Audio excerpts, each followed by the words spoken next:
Nah, ini yang pertama, prinsip dasarnya tidak ada yang harus ditakuti selain rasa takut itu sendiri. Ini penting. Jadi kita nggak perlu takut, karena yang paling ditakuti, yang harus ditakuti ya karena rasa takut itu sendiri. Dan rasa takut itu harus dikalahkan gitu. Ketakutan berbicara di depan publik itu sering dinyatakan sebagai ketakutan yang terbesar. Nanti takut salah lah, nanti takut dihakimi banyak orang. Kan paham atau tidak akan mungkin orang berbicara di depan orang banyak, kemudian salah dilempar sepatu, kecil kemungkinannya. Ya, atau diteriaki turun-turun, enggak. Justru terkadang yang terjadi ketika dia blank atau lupa apa yang harus disampaikan, biasanya akan ada beberapa orang yang akan memiliki kepedulian untuk merimain, mengingatkan kembali apa yang harus disampaikan, kelanjutan daripada materi yang sempat terputus itu. Berdiri di hadapan pendengar atau audien membuat banyak orang merasa tidak nyaman. Bagi mereka yang belum mengalaminya memang iya, tetapi bagi mereka yang terus ulang dan diulang akhirnya jam terbangnya tinggi, justru berdiri di depan banyak orang itu sesuatu yang... Oke, 1 menit lagi kita mulai ya, Bapak, Ibu, Mas, Mbak semuanya. Ada sekitar 6 yang sering kali muncul. Yang pertama adalah rasa takut dari dalam diri. Ini harus dilawan. Saya dulu pernah berbicara di depan para manajer dan direksi sebuah perusahaan otomotif di Kalimantan, Jawa Timur, dan Nusa Tenggara Barat. Dengan komposisi saya masih sangat muda, di usia 28 tahun, mereka rata-rata dengan pendidikan S2 dan memiliki jabatan. Tapi ketakutan tuh saya berusaha untuk mengalahkannya. Dengan cara apa? Ya, kita kembali kepada diri kita bahwa kita memiliki sesuatu yang bisa kita berikan kepada banyak orang. Meskipun terkadang ketakutan itu tetap muncul di setiap kali sesi kita memberi, tapi tetap harus kita upayakan. Kemudian bayangan masa lalu, pernah gagal mungkin, kemudian pernah mendapatkan pengalaman berbicara di depan orang yang tidak menyenangkan, terlalu mencemaskan pendapat orang lain, nanti beginilah, begitulah, kemudian persiapan yang kurang. Jadi kalau pidato presentasi berbicaranya cuma 5 menit, ya upayakan persiapannya 2 jam, 3 jam, 4 jam sebelumnya. Itu lebih tertata dan lebih maksimal. Dan kurangnya keberanian untuk mencoba, try it, gitu. Kembali mencobanya kembali. Dan kurangnya dorongan dari orang lain. Kita kadang-kadang butuh motivasi dari kanan kiri kita. Orang-orang terdekat, orang-orang yang kita cintai, mungkin teman-teman karib kita. Ayo kamu harus maju dan kamu bisa kok untuk menyampaikan itu. Ini hal-hal yang sering kali ditakuti. Lalu bagaimana solusinya?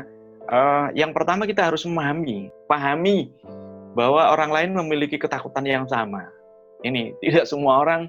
Coba kalau kita lihat ketika ada acara apapun, rapatkah, kemudian ada seminar, ada apapun ya, bahkan mungkin setingkat kegiatan di kampung atau pelajaran di ini Mbak Fira mungkin saya sampaikan, kalau Mbak Ria ini setahu saya ibu guru kayaknya.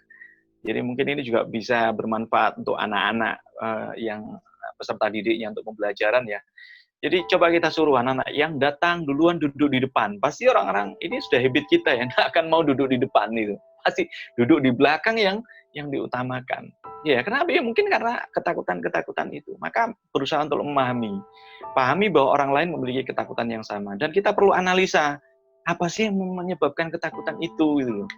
Ya, saya dulu ingat sekali ketika saya di SMA, guru saya ada beberapa tipologi guru ya. Salah satu yang menarik buat saya, guru saya itu selalu menyuruh keluar seluruh siswanya di kelas itu sebelum beliau masuk.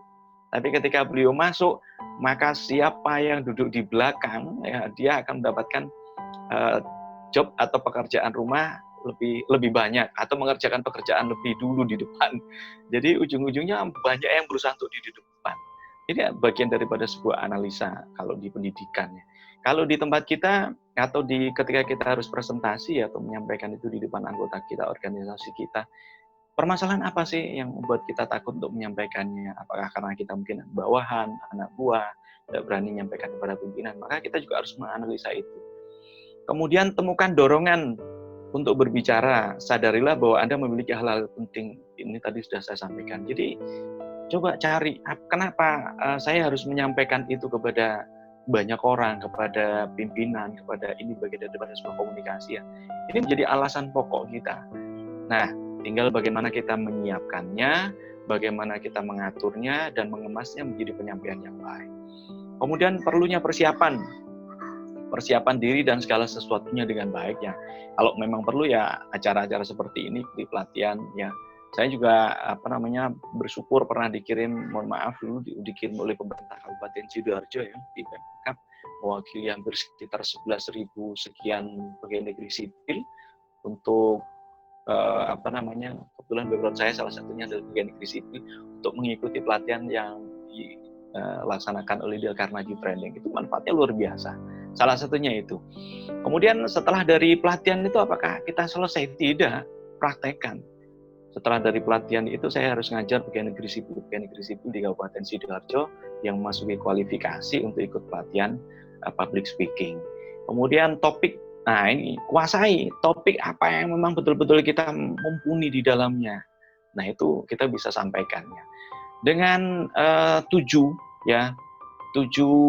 solusi ini, insya Allah kita akan semakin meningkat kemampuan kita. Pahami, analisa, kemudian temukan permasalahan-permasalahan atau dorongan agar kita mau berbicara, persiapan, pelatihan, praktek, dan topik. Itu mungkin penjelasan saya.